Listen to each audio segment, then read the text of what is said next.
This is Neural Newscast from Monday, July 13th, 2026. Here is what matters this morning. From the newsroom, I am here with Isabel. And I am joined by Noah. United States Central Command launched a new series of strikes against Iranian territory today, following a weekend of intensifying military action in the Middle East.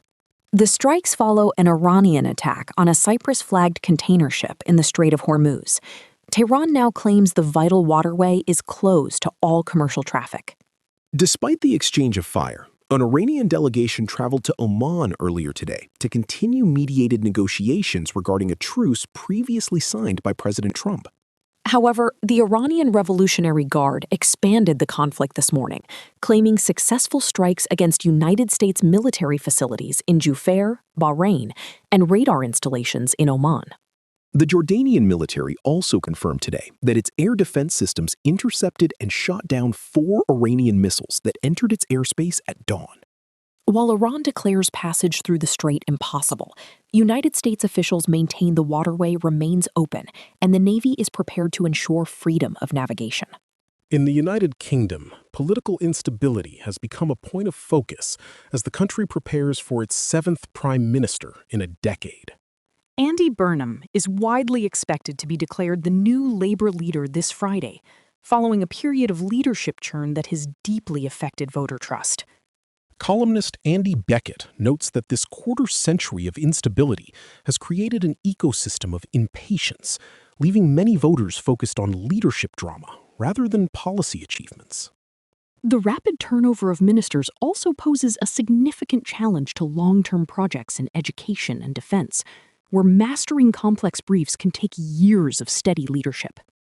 In Canada, police are investigating a mass shooting at the Salsa on St. Clair Festival in Toronto that occurred yesterday evening during a crowded street celebration.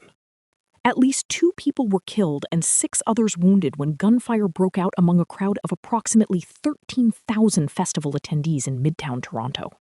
Investigators recovered 2 firearms at the scene, but have yet to make any arrests.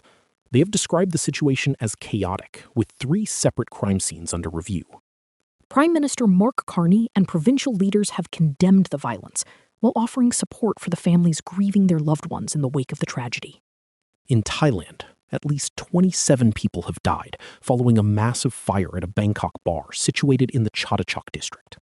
The blaze broke out at the venue locally known as Rong Bir Na Lat Prao, quickly engulfing the structure and trapping patrons during the early hours of the morning. The BBC reports that emergency services are managing the site, while authorities work to identify the victims and determine the cause of the fire. This incident marks one of the deadliest nightlife disasters in the city's history, prompting calls for stricter safety regulations across the region.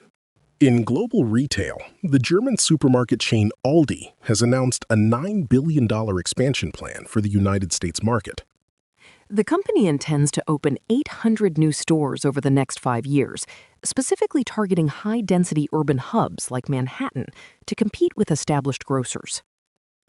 By offering discount prices on high-quality items, Aldi is successfully capturing middle-income shoppers who are navigating persistent inflationary pressures.